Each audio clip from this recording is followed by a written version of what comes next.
what should you do to non-believers? We should do da'wah to them. We should tell them about Islam so that they see the truth and they come to it. Islam is a religion of peace in the context of peace. Islam can be a religion of war in the context of war. Islam is Islam is a practical religion. It is also a system, a life system. It covers all aspects of life, including government. You can't have a government that's meant to protect its people, provide for its people, to spread the knowledge of religion, and not expect there to be an army and battles. But you should be the moral example. You should be the ones. But the moral example doesn't mean you put your head down and you tell them to take your sword and go ahead and swipe. That's not logical. I told you Islam is practical. Listen. We don't turn the other cheek, if that's what you're asking. Turn the other cheek? Because turning the other cheek, as beautiful as it sounds, it's not practical.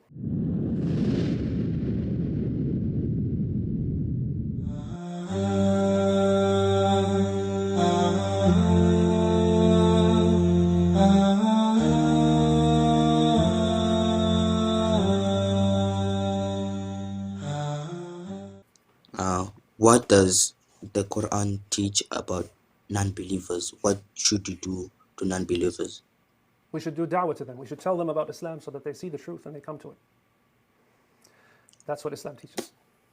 What does Allah says? Are you sure? Yes, Allah says in the Quran, "Ud'u ila sabili rabbika bil hikmati wal maw'izati al hasana, wajadilhum billati hiya ahsan." So call to the way of your Lord with wisdom and good advice, and discuss with them about what is better.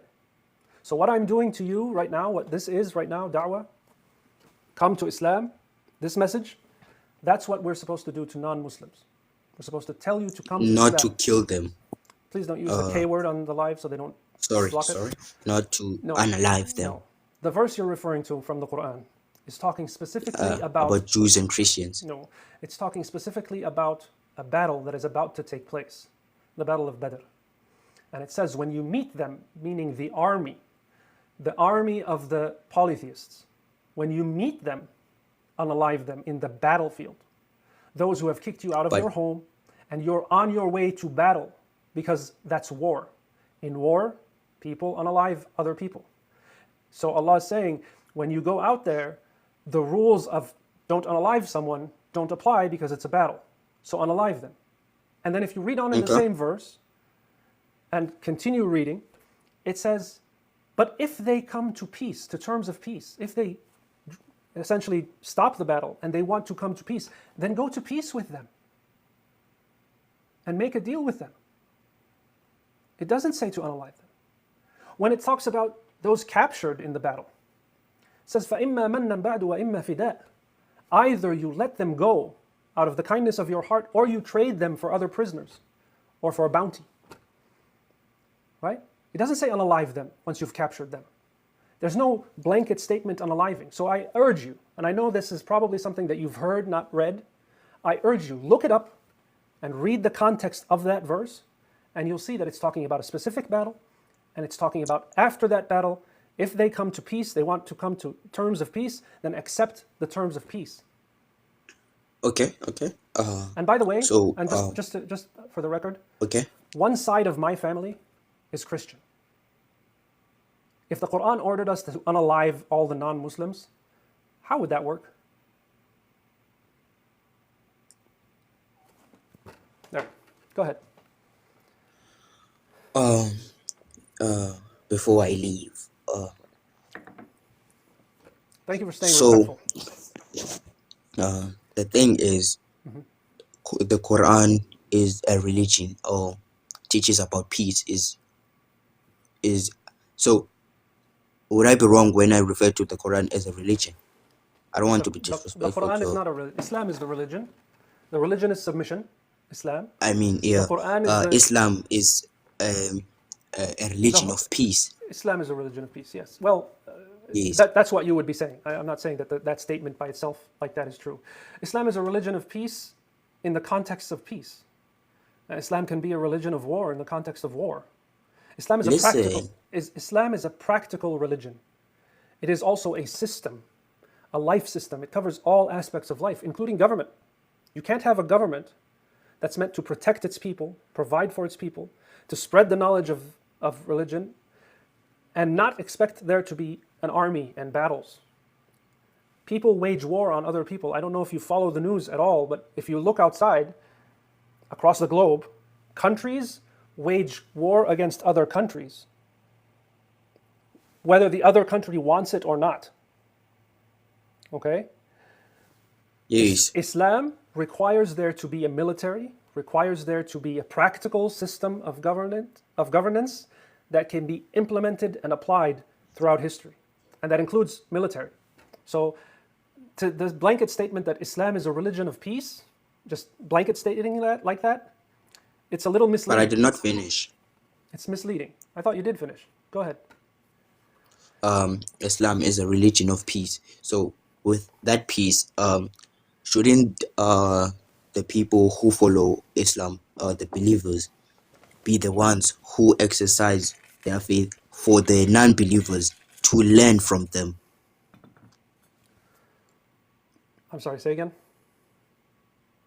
So in that war, who you said that the people, if they are peaceful, they want to come to the terms of peace. The people that the Are in the people battle. of Islam are in a battle with. If those people want to come to peace, you must forgive them and all that.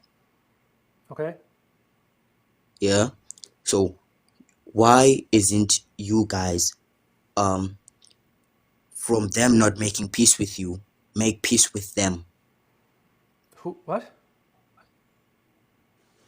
Why don't the Look, Muslims start and ask for peace? Is that what you mean? yes, Well, because the other army is and out. be an example. Okay, because the other army, the other military, in that story that you're reading in the Quran, in that example, the enemy's army was marching toward the Muslims to meet them in battle. So the Muslims went out to meet them.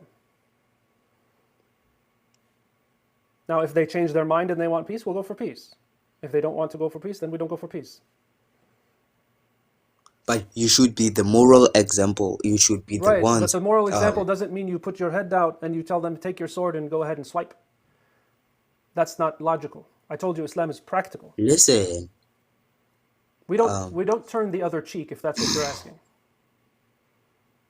turn Because the other cheek. Because turning the other cheek, as beautiful as it sounds, it's not practical. It's not a real thing.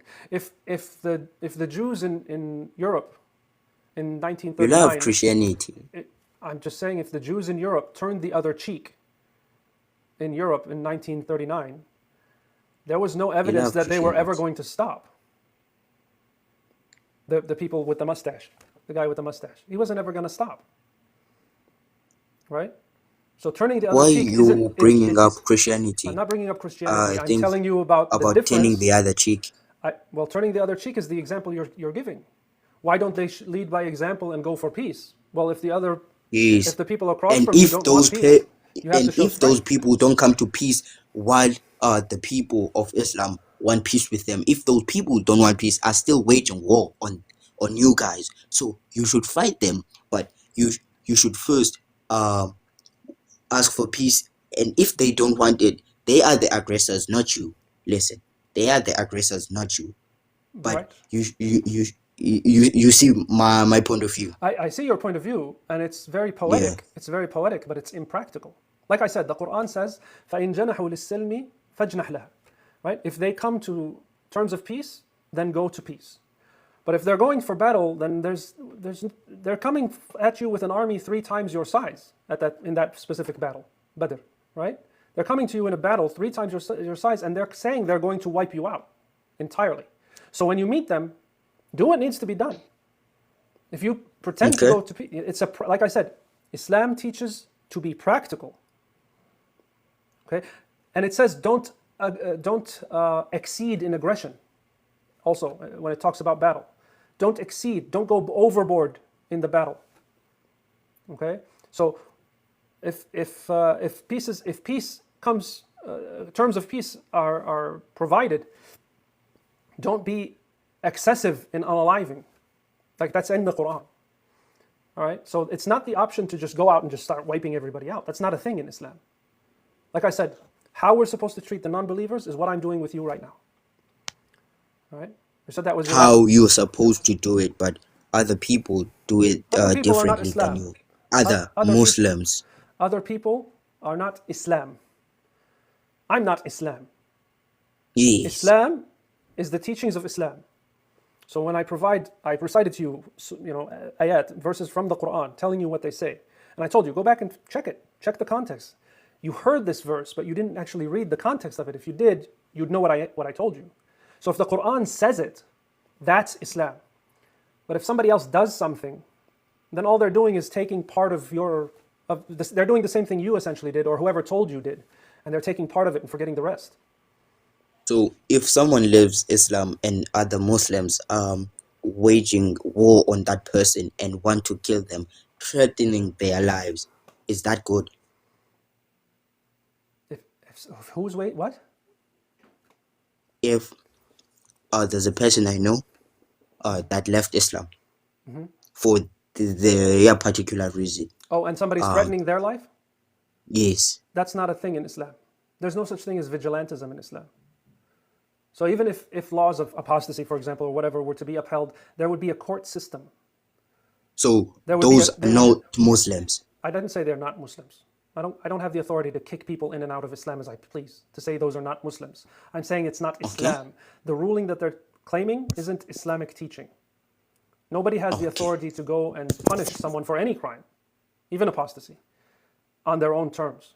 They don't know what the situation is of the other person. They don't know what caused them to leave Islam. They don't know. There's so many things that would go into a court of law system, assuming there was one. And you couldn't even do that in a country in the West anyway. So like none of it doesn't apply. Okay, was that your last question? Yes. Thank you, my brother. You're welcome. Thank you for being respectful. Yes, Jesus loves you. Inshallah.